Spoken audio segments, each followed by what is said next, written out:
Let's make a DIY rag wreath for Halloween.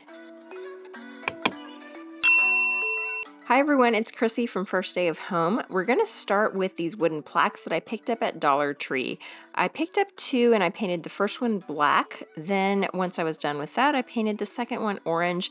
I struggled a little bit with the orange color because you'll see in a minute I had some ribbons I was trying to match. So I suggest picking out a paint that's going to match your ribbons for the wreath. Now let me back up a second. This is the wreath that inspired this project, but it was $108, so here we are.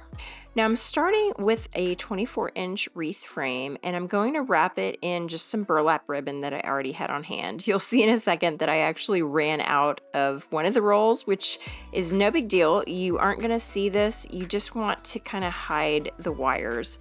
I'm using some zip ties here, as you'll see. It helps just to secure that nice and tight.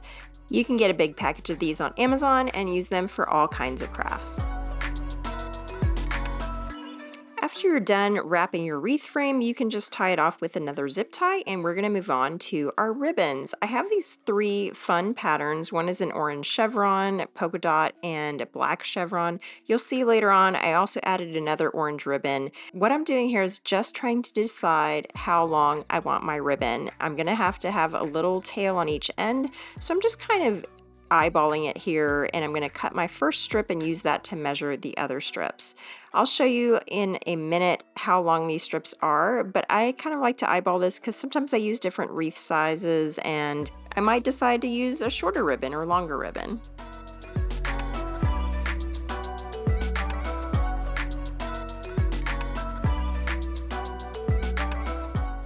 The ribbons ended up being about 12 inches, and of course you can make them shorter if you like. I think this is a good size for a 24-inch wreath frame.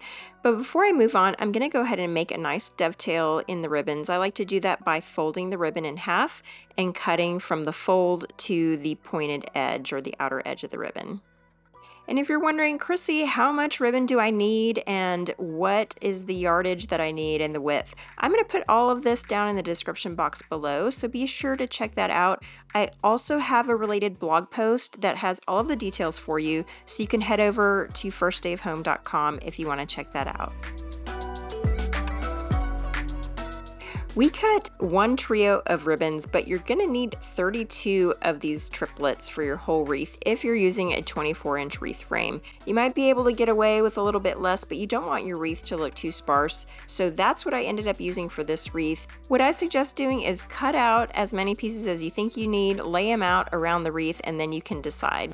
I'm going to use some pipe cleaner or chenille stems to wrap the three ribbons together, and you just want to squunch them up. It doesn't have to be perfect, and tie it in the back, and then you can fluff out the ribbon before you put it on the wreath.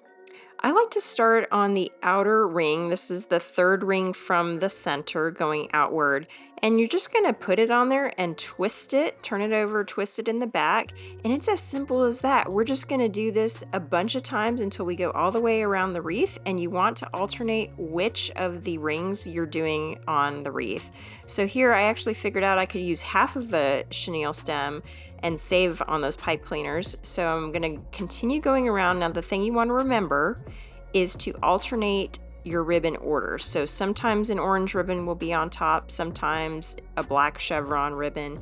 You'll want to alternate so it really gives the wreath balance. You'll also want to alternate between the second ring from the inside and the third ring from the inside so that it gives a nice varied look.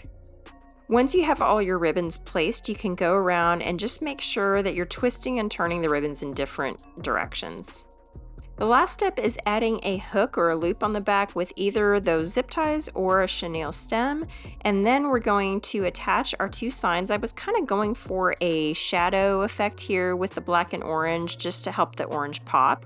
So I hot glued those together, and then they already had holes in them, so it was really easy just to hang this from my wire frame with some extra jewelry wire that I had. I used an orange and black theme here, but you could add any colors you like, and you could do this for any holiday. That's why I love this rag wreath technique. It's so versatile, and I think if you add fairy lights, it looks great on a Halloween front porch. I hope you enjoyed this video. Please be sure to give this a thumbs up and subscribe if you enjoyed it, and I'll see you back here next time.